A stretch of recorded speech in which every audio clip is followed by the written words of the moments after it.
हिंद दोस्तों। सलूट हमारे भारतीय सेना को कि इतनी सर्दी और इतनी माइनस टेम्परेचर में वो किस तरीके का काम कर रहे हैं। मानवता की मिसाल है, यानी भेड़ों के लिए भी शेल्टर बनाया है, जहां समझ सकते हो आप डिजास्टर मैनेजमेंट हो, ब्रिज बनाना हो, शेल्टर बनाना हो, किसी को मेडिकल या चिकित्सा देनी हो, रेस्क्यू करना हो, तो सेना न सर्दी देखती है, न गर्मी देखती है, न बारिश देखती है, न आंधी देखती है, न तूफान देखती है।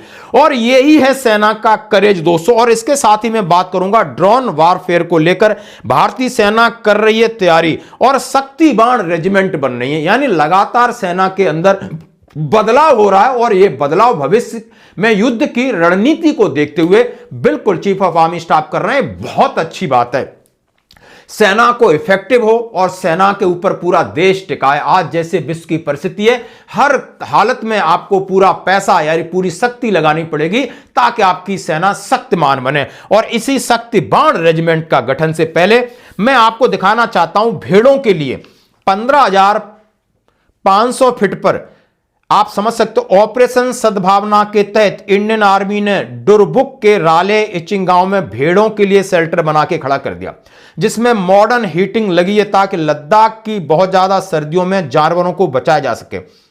इंफ्रास्ट्रक्चर से ज्यादा यह रोजी रोटी की सुरक्षा करता है, पारंपरिक कामों को सपोर्ट करता है। और आप देख सकते हो किस तरीके से उन्होंने तैयार किया है, उसमें सारी चीजें। और आप दूसरी जगह देख सकते हो ड्रोन बैटल स्पेस, एक वर्कशॉप जहां ड्रोन की ट्रेनिंग दी जा रही, वहां पे भी आप देख सकते हो।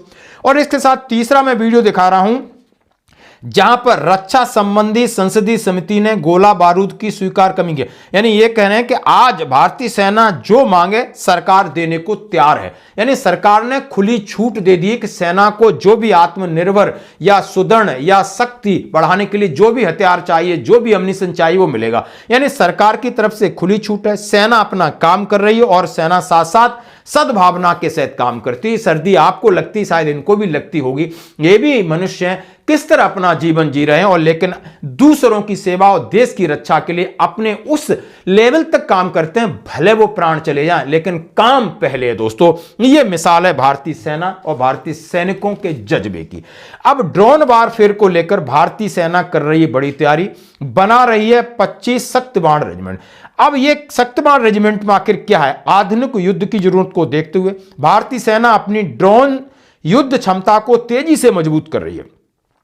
सेना ने बड़ा फैसला लेते हुए 25 शक्तिबाण रेजिमेंट खड़ी करने की प्रक्रिया शुरू कर दी है। यह नई रेजिमेंट पूरी तरह अनमैन्ड वारफेयर यानी ड्रोन आधारित युद्ध के लिए तैयार की जा रही है।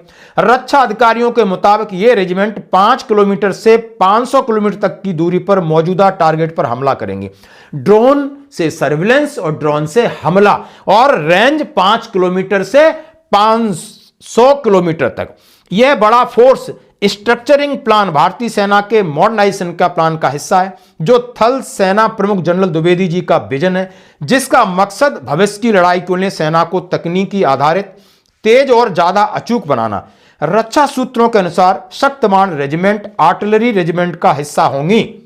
इनकी शुरुआत यूनिट को ऑपरेशनल किया जा चुका है, यानी अभी आपने भैरव बटालियंस जो इन्फेंट्री का हिस्सा है, अब शक्तिबाण होंगी आर्टिलरी का। आर्टिलरी आप समझ सकते हो, यहां पर आपके पास गन्स होती हैं, आईएफजी होती है, आप समझ सकते हो एलएफजी समझ सकते हो, मीडियम रेंज समझ सकते हो, बफोर समझ सकते हो, मिसाइल समझ सकते हो, तमाम तरीके का इक्विपमेंट होता है। और सर्विलेंस पावर भी होती है इनके पास, लोकेटिंग पावर भी होती है। आर्टिलरी रेजिमेंट बहुत बड़ा बेड़ा है, बहुत शक्तिमान बेड़ा है।